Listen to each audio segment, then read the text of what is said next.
Bikin membanggakan, itulah yang saya boleh ungkapkan dengan video ini. Kenapa guys? Kerana inilah fakta rumah sakit Indonesia di Gaza, Palestina. Wow, baru saya tahu guys. Terus terang saya kata, baru saya tahu ada rumah sakit daripada Indonesia untuk orang di Palestin. So, bagaimana videonya? Mari kita sama-sama tonton direction bersama dengan saya. Jom!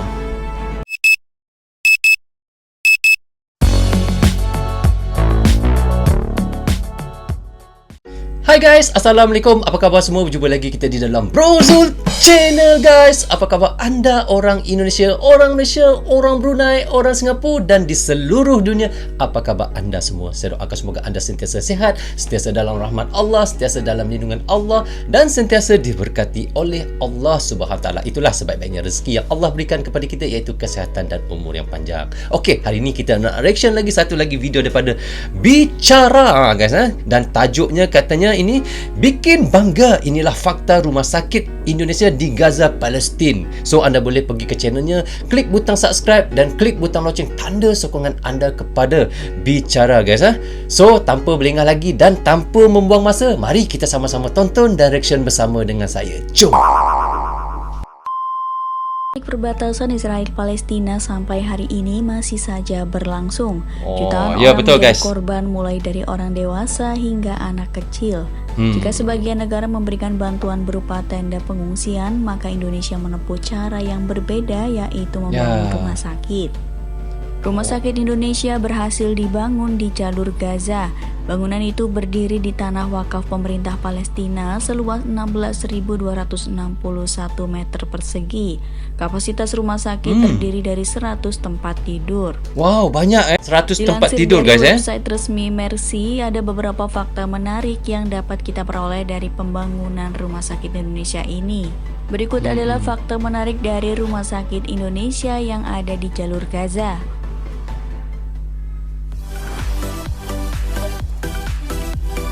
So anda boleh pergi ke Bicara guys. Anda boleh klik butang subscribe dan klik butang loceng sekali. Didirikan dari 100% sumbangan masyarakat Indonesia. Wow. Seluruh dana Dia punya sumbangan tu adalah 100% daripada rakyat Indonesia untuk dibina sebuah hospital untuk orang di Palestin. Bangunan RSI berasal dari sumbangan masyarakat Indonesia yang sebagian besar merupakan kalangan menengah ke bawah. Tidak ada dana bantuan asing dan belum ada dana bantuan dari pemerintah Indonesia. Wow, bukannya dana daripada ataupun sumbangan daripada kerajaan ataupun pemerintah Indonesia, ini adalah duit ataupun hasil kutipan daripada rakyat Indonesia sendiri untuk orang di Palestin. Betapa mulianya hati orang di Indonesia guys. Pemberian nama Rumah Sakit Indonesia. Pemberian nama rumah sakit ini dengan nama Rumah Sakit Indonesia dimaksudkan untuk menyampaikan kepada rakyat Palestina bahwa Indonesia ada untuk peduli terhadap kesulitan mereka. Ya, betul. Pembangunan dikerjakan oleh relawan Indonesia. Mercy sebagai organisasi non-profit bertekad untuk membangun rumah sakit ini dengan menolak bantuan pihak asing. Bukan sahaja duit daripada rakyat Indonesia sendiri, malahan tenaga kerja yang membina hospital tersebut daripada tenaga kerja Indonesia sendiri. Betapa mulianya hati orang Indonesia, betapa bersungguh-sungguhnya orang Indonesia untuk membantu orang di Palestin dengan duit, dengan sumbang tenaga lagi untuk membina hospital tersebut guys.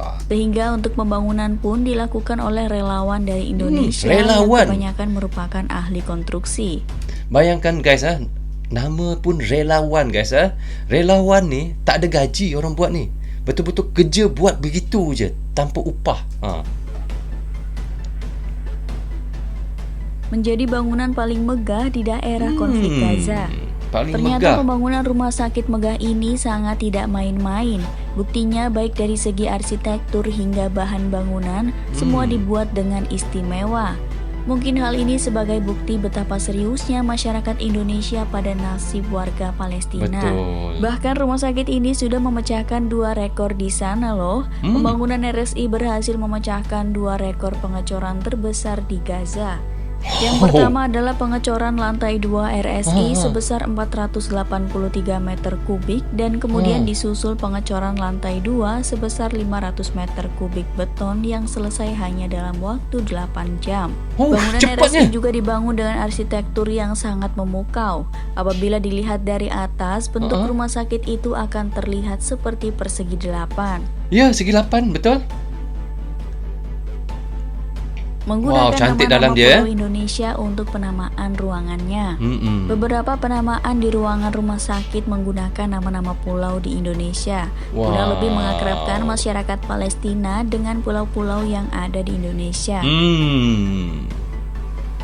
Nama yang ada di dalam rumah sakit tersebut, ruang-ruang dia, semuanya mengikut nama-nama yang ada, pulau-pulau yang ada di Indonesia. Saya rasa Natuna tak tertinggal tu, Pulau Natuna tu. Jadi rujukan Bercanda, dan rumah guys, sakit utama di bagian utara.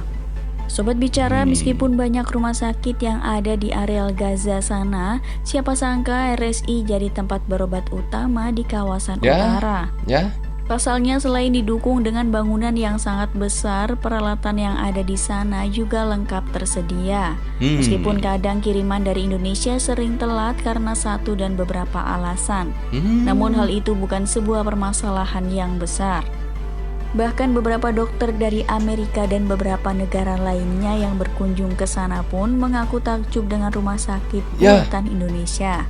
Betul. Alhasil kini beberapa negara lainnya juga mengikuti langkah rakyat Indonesia berbondong-bondong membangun rumah sakitnya pula untuk membantu warga Palestina.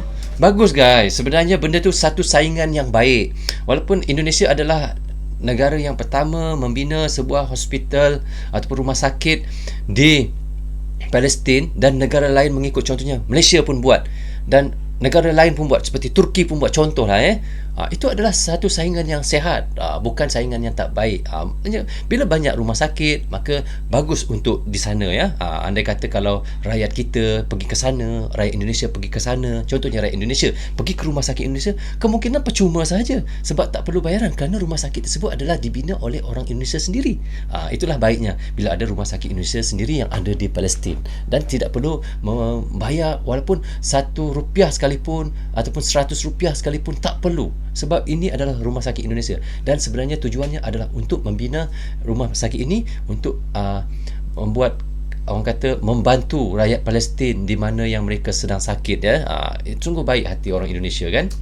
Bisa dibilang adanya rumah sakit Indonesia ini adalah bukti nyata betapa pedulinya rakyat Indonesia dengan nasib para warga Palestina. Betul. Tentu bantuan tidak akan pernah berhenti datang di sana selama keadaan belum aman terkendali. Betul. Dan sobat bicara, itulah tadi beberapa fakta mengagumkan rumah sakit Indonesia di Palestina yang bikin bangga Indonesia. Bangga guys. Terima kasih telah menonton video ini dan sampai jumpa di video-video selanjutnya. Ya, bye-bye. Itu yang saya mampu katakan ya guys. Saya sebagai rakyat Malaysia pun sangat bangga. Kerana apa? Kerana baiknya hati orang Indonesia, rakyat Indonesia menderma daripada wang ringgit mereka sendiri ataupun wang rupiah mereka sendiri kepada Palestin untuk membina sebuah rumah sakit. Bayangkan guys, bukannya ada bantuan daripada kerajaan Indonesia, bukan, itu adalah duit hasil kutipan daripada rakyat Indonesia sendiri untuk membina rumah sakit tersebut. Sangat mulia hati orang Indonesia. Saya doakan semoga mereka yang menderma untuk membina rumah sakit di Palestin tersebut daripada rakyat Indonesia, mudah-mudahan saya doakan semoga mereka sentiasa sihat, sentiasa diberikan umur yang panjang dan diberi kemakmuran dan sentiasa diberi dan dipermudahkan rezeki mereka. Itulah sebab baiknya kita bersedekah guys. Sungguh mulia hati mereka. So guys, bagi anda yang sudah pernah pergi ke rumah sakit tersebut, mungkin anda pun merasa bagaimana hebatnya rumah sakit tersebut yang ada di Palestin tu guys. So insyaAllah guys, manalah tahu guys, saya pun diberi rezeki dapat datang ke Palestin dan dapat merasa untuk datang sendiri ke rumah sakit tersebut guys. Bukannya untuk, mungkin saya sakit, bukan, tapi kemungkinan saya datang untuk melihat memang bagaimana hebatnya rumah sakit tersebut guys. So guys, sampai di sini saja untuk reaction saya kali ini. Semoga manfaat untuk kami di Malaysia dan untuk anda di Indonesia juga. Jangan berhenti menyokong Brozul Channel. Tanpa sokongan anda tiadalah Brozul Channel di dalam YouTube ini. Jika anda suka dengan cara saya mereaction, anda boleh klik butang subscribe dan jangan juga lupa klik butang loceng tanda sokongan anda kepada Brozul Channel. Dan saya minta maaf sekiranya saya ada tersilap kata dan tersilap cakap sepanjang saya melakukan reaction. Biasa guys, kerana saya manusia biasa, tak akan pernah tertinggal ataupun tak pernah terlepas daripada melakukan kesilapan. So, jaga kesihatan anda, keluarga anda, dan Assalamualaikum. Bye-bye.